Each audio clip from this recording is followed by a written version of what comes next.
Bonsoir tout le monde. Donc nous y voilà, nous sommes à la fin de l'année 2022. Officiellement, la loi de finances a été signée par Abdelmajid Tebboune. La loi de finances qui a été signée ce dimanche 25 décembre 2022. La loi de finances 2023. Très importante démarche, très importante mesure, qui va avoir un impact radical sur les Algériens et les Algériens en 2023. Cette loi de finances, on l'a expliqué 1000 fois, c'est la loi la plus importante du pays, encore plus importante que la Constitution réellement, parce qu'elle a un impact direct. Une loi de finances, c'est la loi qui permet de savoir combien d'argent public on va utiliser en une année, comment on va distribuer cet argent, comment on va investir, quel sera l'usage qui sera fait de cet argent, comment il sera distribué, quelles seront les priorités du pays, quels seront aussi quels seront les grands axes de son mode de gestion. Et un pays, il ne se développe, ne peut rester stable, ou l'on arrive à atteindre un certain niveau de prospérité que lorsqu'il sait comment investir son argent et lorsqu'il sait créer des richesses. La loi de finances résume parfaitement l'état de gestion d'un pays. En Algérie, en 2023, nous allons malheureusement aller vers une année encore plus difficile qu'en l'année 2022 parce que le régime algérien a décidé de perpétuer les mêmes pratiques pour reproduire le même échec, pour aggraver la même crise. En 2023, l'argent du pétrole et du gaz ne sera pas réinvesti dans des grands projets économiques. L'économie algérienne ne sera pas encore une fois diversifiée. La production nationale en Algérie sera toujours faible et l'Algérie, les 45 millions d'Algériens, ils seront pratiquement 46 millions d'Algériens à la fin de l'année 2023, dépendront encore plus que jamais du pétrole et du gaz pour pouvoir se nourrir. Ils subiront de plein fouet les potentiels et les probables fluctuations des cours mondiaux du gaz et du pétrole. Rien ne va changer. Tout va encore une fois empirer pour la simple raison qu'en 2023, le pays sera encore plus déficitaire qu'en 2022 et que l'État algérien va utiliser une bonne partie de la fiscalité pétrolière, c'est-à-dire des revenus fiscaux provenant du pétrole et du gaz, pour couvrir ce déficit budgétaire au lieu de développer des usines, des universités, des hôpitaux, des centres, des laboratoires de recherche, où là, au lieu d'investir dans l'avenir, le régime algérien va continuer à investir uniquement dans son propre équilibre, dans son propre équilibre financier, en essayant de couvrir ses dépenses en utilisant toujours l'argent du pétrole et du gaz. Je m'explique. Et je قبل ما يسيني la loi de finances عبد المجيد قبل ما يسينيها اليوم 25 décembre, la loi de finances 2023, لازم تعرفوا déjà باللي en 2022 l'Algérie a terminé l'année 2022 avec un déficit budgétaire de presque 30 milliards de dollars. Réellement de plus de 30 milliards de dollars parce que en 2022, n'oubliez pas que l'Algérie a eu deux lois de finances. On a eu la première loi de finances de 2022 qui a été gelée en partie et revue. Il y a eu la loi de finances complémentaire 2022 qui a commencé à partir de août 2022 et qui a aggravé, renforcé la gestion, les dépenses de l'État et les dépenses budgétaires des administrations de l'État et des ministères du gouvernement. Ce qui était prévu dès le départ, on allait avoir un déficit de 29,7 milliards de dollars, on va dépasser les 30 milliards de dollars de déficit. Je mets un déficit, c'est-à-dire l'État dépense plus que ce qu'il gagne. يعني المدخول المخروج أكثر من المدخول. يعني l'État algérien, au lieu de gagner de la richesse, au lieu de créer de la richesse, au lieu de gagner de la croissance, il est déficitaire. Il est déficitaire, il dépense beaucoup plus que ce qu'il gagne. C'est une catastrophe. En 2022. En 2023, le déficit, il va passer de 30 milliards de dollars. Imaginez à combien? À plus de 42 milliards de dollars. Plus de 42 milliards de dollars de déficit budgétaire. L'État algérien sera déficitaire à hauteur de l'équivalent de 42,3 milliards de dollars. C'est énorme, Yajma. C'est un déficit public qui est énorme. Ça veut dire que l'État algérien va encore dépenser encore plus d'argent, alors qu'il va gagner un peu plus qu'en 2022, mais il va continuer de dépenser beaucoup plus que ce qu'il va gagner, et au lieu d'investir encore une fois dans l'économie, dans la création de richesses, dans le savoir, dans les nouvelles technologies, dans la santé, dans l'éducation, il va utiliser l'argent du pétrole et du gaz pour couvrir ce déficit. Mais il dit le déficit budgétaire, ce qu'on appelle le déficit public, le déficit budgétaire, elle appelle comme il y a mille et une écoles, mille et une définitions. On va pas s'attarder. Le déficit public, c'est le solde négatif des budgets de toutes les administrations publiques et de l'administration de l'État.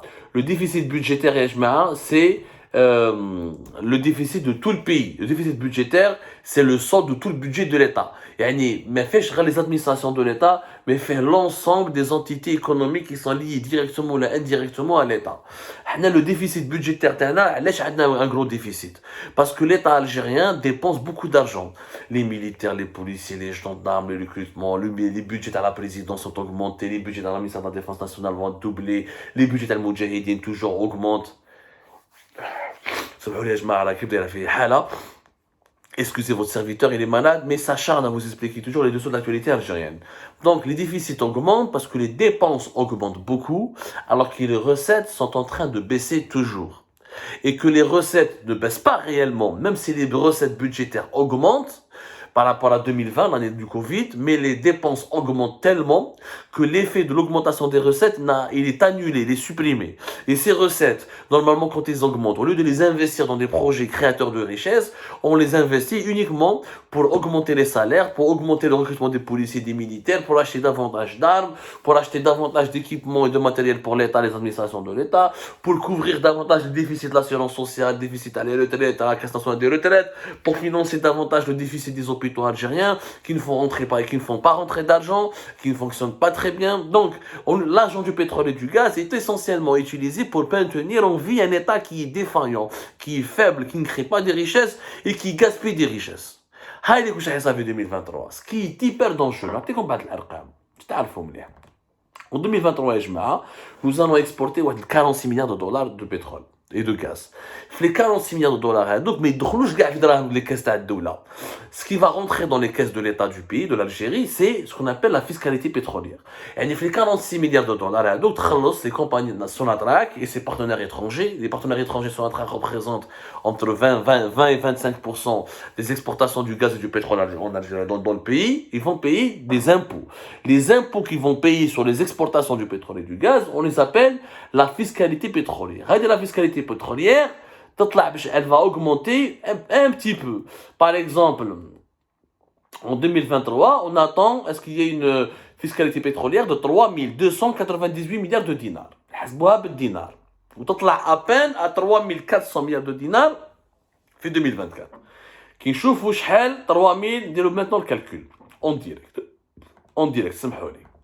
Voilà. كي نشوفوا شحال on va faire maintenant 3298 milliards, c'est l'équivalent de 22, presque 23 milliards d'euros. Déjà, le déficit de l'État algérien sera de l'équivalent de plus de 42 milliards d'euros. Mais la fiscalité pétrolière va ramener à l'Algérie, les recettes fiscales provenant des exportations du gaz et du pétrole, va ramener à l'Algérie 22 milliards et quelques, même pas 23 milliards d'euros. Cela signifie quoi? Cela signifie que même pour couvrir le déficit budgétaire, il faudra dévaluer encore plus le dinar pour que les rentrées de l'euro en dollars et en euros de pétrole vont augmenter de façon artificielle pour qu'on puisse avoir une grosse masse monétaire, beaucoup de billets pour combler le déficit budgétaire de l'État algérien. Ce qui est quand même impressionnant, ce qui est quand même très dangereux, très très dangereux. Ouais, c'est très dangereux. Parce que l'argent du pétrole et du gaz, il devrait servir à quoi? À équiper le pays, à le moderniser, à investir sur l'avenir, à créer d'autres emplois, à diversifier l'économie, parce qu'on ne peut pas dépendre. Et depuis 2023, le pétrole et le gaz vont nous ramener 46 milliards de dollars. En 2025, en 2024, ça sera les exportations du pétrole et du gaz seront de l'ordre de 46 milliards de dollars, donc pas d'augmentation. Et en 2025, ils commenceront à chuter à 45 milliards de dollars, si ce n'est pas plus. Si ce n'est pas moins plutôt, parce que on attend plusieurs experts et que d'ici 2025, le prix du pétrole et du gaz vont baisser par rapport à 2022. Donc, 40 en plus en 2023, 41% des recettes de l'État algérien vont venir du pétrole et du gaz. On n'a jamais réussi à diversifier l'économie du pays. On a qui même vu voir de Kif kif. 41% des recettes de l'État viendront du pétrole ou le gaz. Et le pétrole ou le gaz vont nous ramener de moins en moins d'argent à partir de 2025. Et avec cet argent, on va combler le déficit qui est énorme, qui cesse de creuser. Un déficit qui est énorme parce que le ministère de la Défense nationale prend d'argent, la présidence prend plus d'argent, le Premier ministre prend plus d'argent, le gouvernement consomme beaucoup d'argent, pas dans des projets d'équipement, essentiellement dans des dépenses de fonctionnement. Payer les salariés, recruter, acheter des mobiliers, acheter des équipements pour le fonctionnement des institutions et des administrations de l'État. Le budget des équipements est inférieur au budget de fonctionnement. هذه حكيناها 100 خطره وعطينا دي شيفر ونا اكسبليكي والناس ما تحبش تفهم باللي l'État algérien ne dépense pas beaucoup d'argent pour le développement du pays.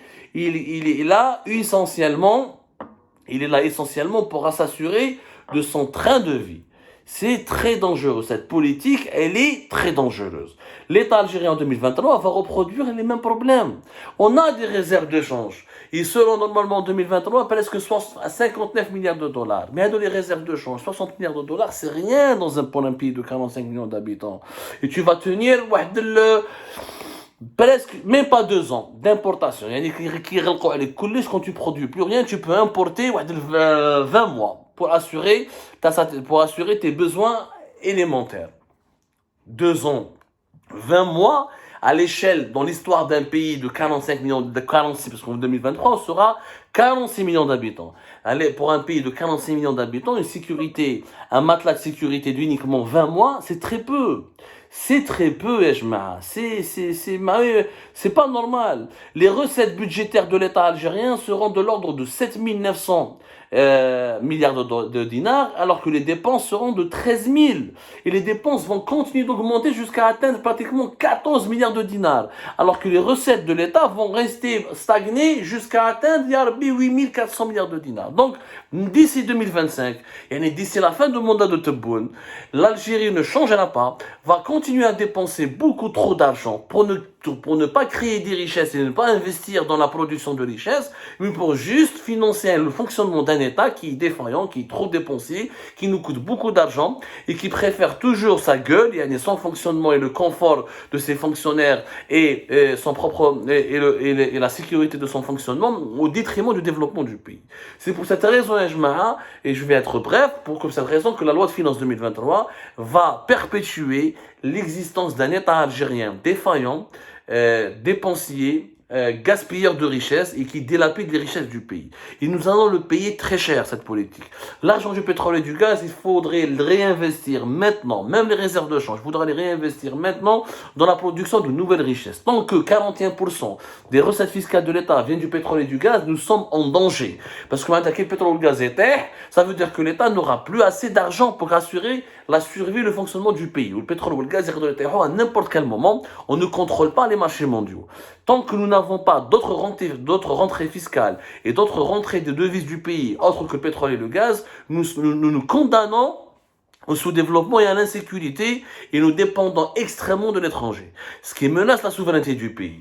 Les dirigeants algériens مش حابين يفهموها. يا جماعة ديروا un programme, diversifier l'économie. حبسوا le ministère de la Défense ou la présidence ou le Moudjahidine ou les policiers, créer des usines, créer des universités, faites de l'innovation, investissez sur les nouvelles technologies, investissez sur l'agriculture, sur tout ce qui est production de richesse. Mais quelqu'un qui ne fait que dilapider, ne sait pas produire, il ne pourra jamais savoir ce que c'est que produire.